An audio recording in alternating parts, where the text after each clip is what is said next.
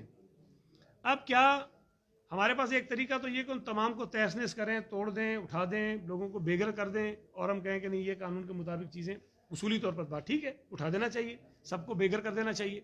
لیکن کیا اس سے ہمیں فائدہ ہوگا یا ہمارے معاشرے میں اس سے نقصانات ہوں گے؟ میں یہ سمجھتا ہوں کہ لاکھوں لوگوں کو جب آپ بے گھر کرتے ہیں تو ان کا بے گھر ہونا ایک الگ بات ہے, اس کا جو ایک نیگیٹو امپیکٹ آپ کی سوسائٹی پہ آتا ہے وہ ایک بہت خطرناک بات ہے. تو ہمیں اس کو مد نظر رکھنا چاہیے.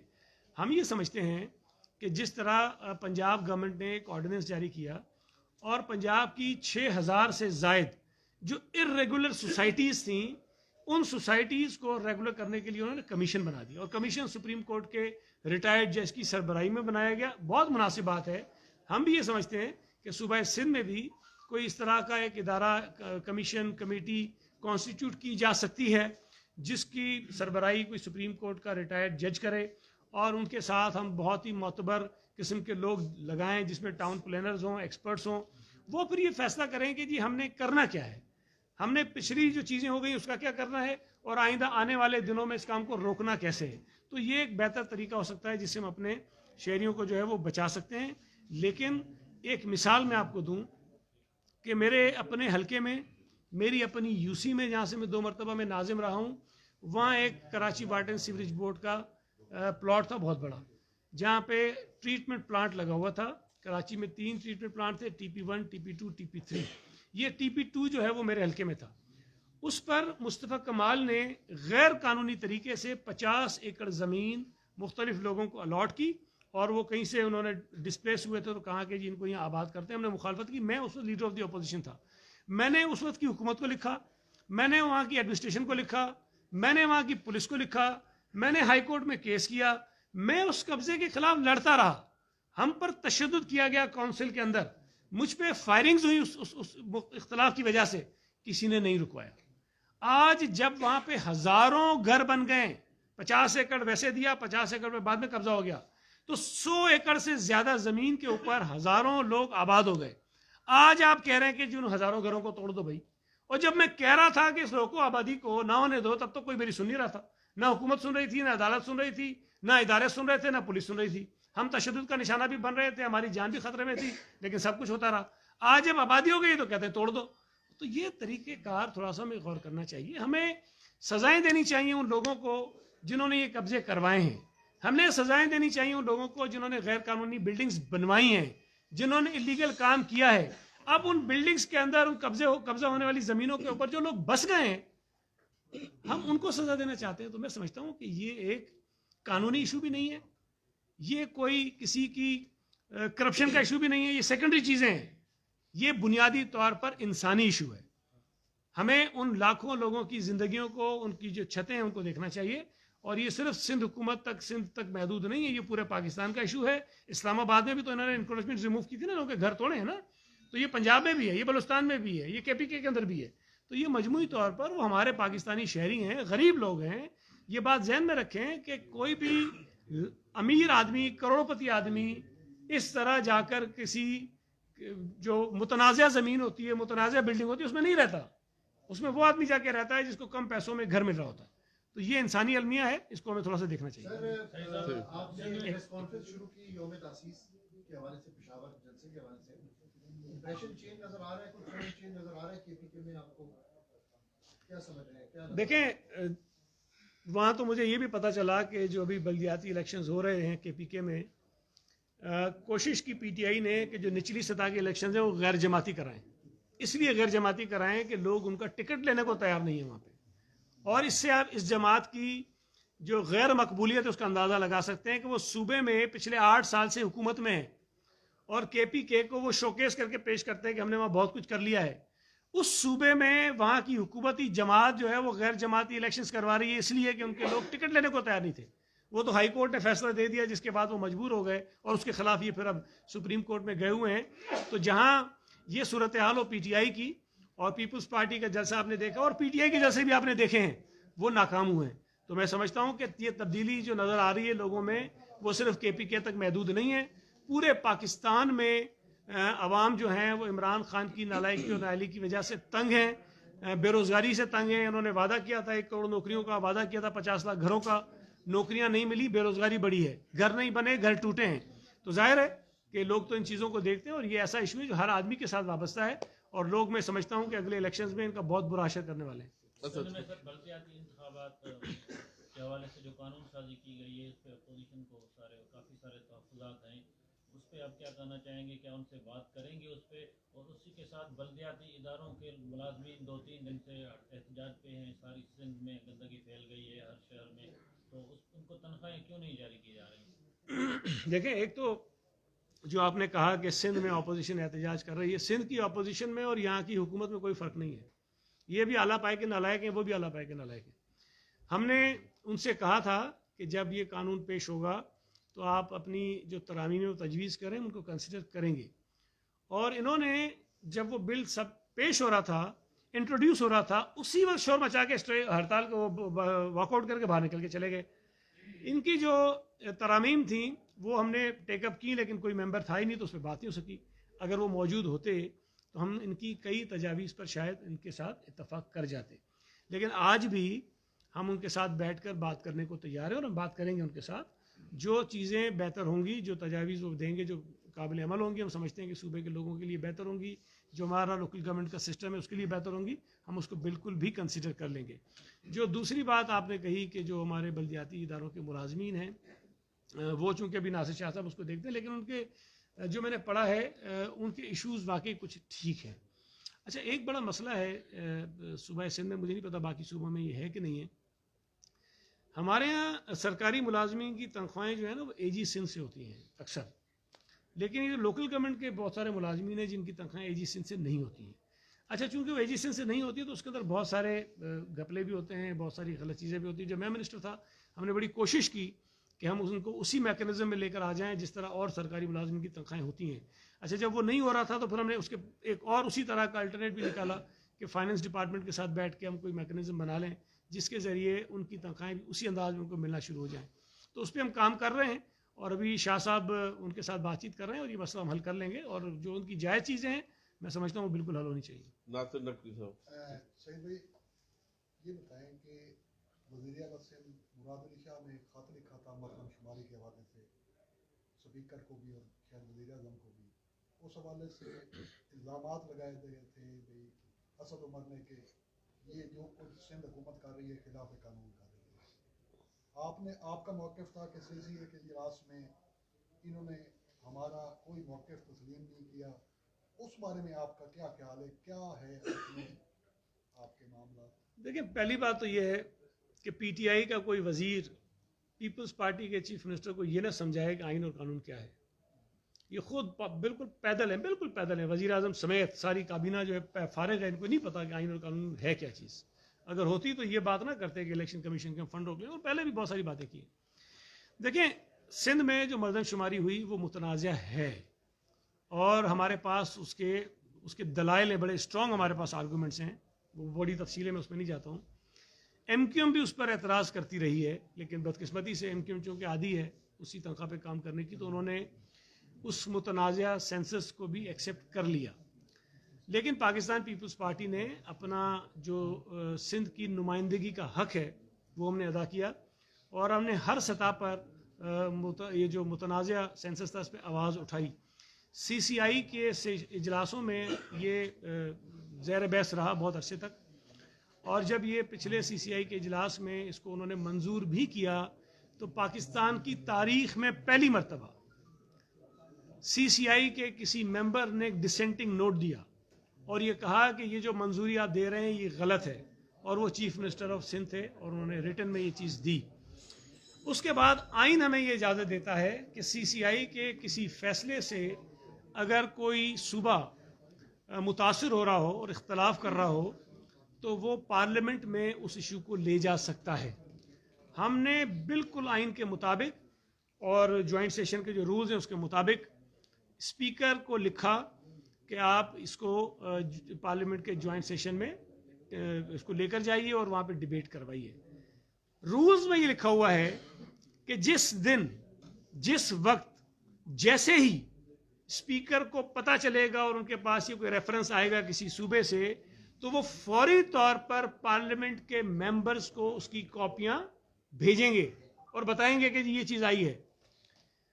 کئی ماہ تک جو چیف منسٹر سندھ نے لکھا تھا اسپیکر کو وہ پارلیمنٹ کے ممبرز کو نہیں بھیجا گیا، اور یہ جو حالیہ ایک متنازع جوائنٹ سیشن ہوا جس کے اندر کوئی 33-34 کے قریب جو بل تھے انہوں نے بلڈوز کیے، دھوکہ دیا، غلط طریقے سے کاؤنٹنگ کر کے انہوں نے منظور کروائے، اسی 33-34 کے اندر یہ کہیں سندھ حکومت کا جو ریفرنس تھا اس کو بھی شامل کیا اور اس کو بھی انہوں نے وہاں سے فارغ کروا دیا۔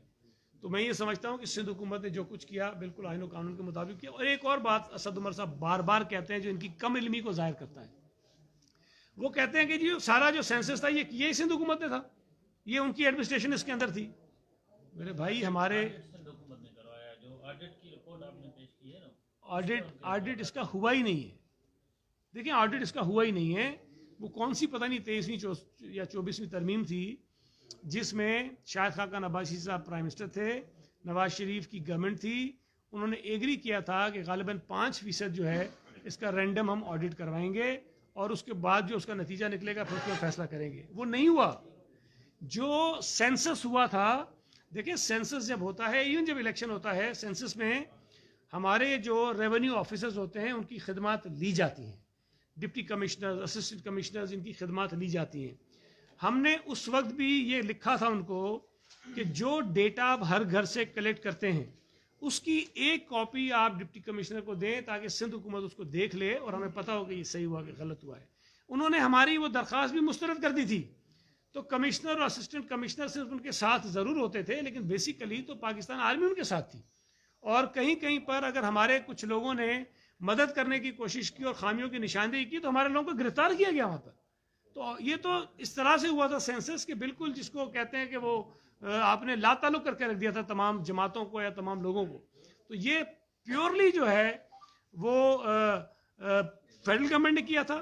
سروسز ضرور انہوں نے لی تھی پروونشل ڈپارٹمنٹس کی، لیکن پروونشل ڈپارٹمنٹ کا سینسس کے اندر کوئی عمل دخل نہیں تھا، وہ کوئی ڈیٹا نہیں لے سکتے تھے، کوئی چیز ان کے پاس نہیں تھی۔ تو یہ بھی کم علمی ہے ان کی۔ ٹھیک ہے جی، تھینک یو ویری مچ۔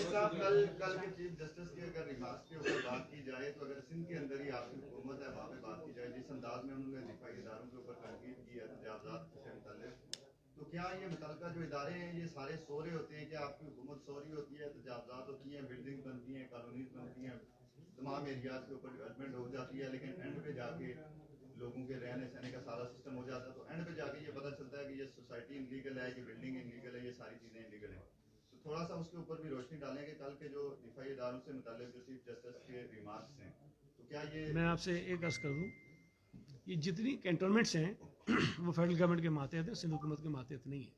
تو وہاں اگر کوئی ایسی انلیگل ایکٹیویٹی ہوئی ہے، زمین کا مس یوز ہوا ہے وہاں کوئی غلط عمارت بن گئی ہے, کوئی پلازا بن گیا ہے, کوئی سنیما بن گیا ہے, تو اس کی ذمہ داری فیڈرل گورنمنٹ پہ عائد ہوتی ہے, سندھ حکومت کا سے کوئی تعلق نہیں. Thank you.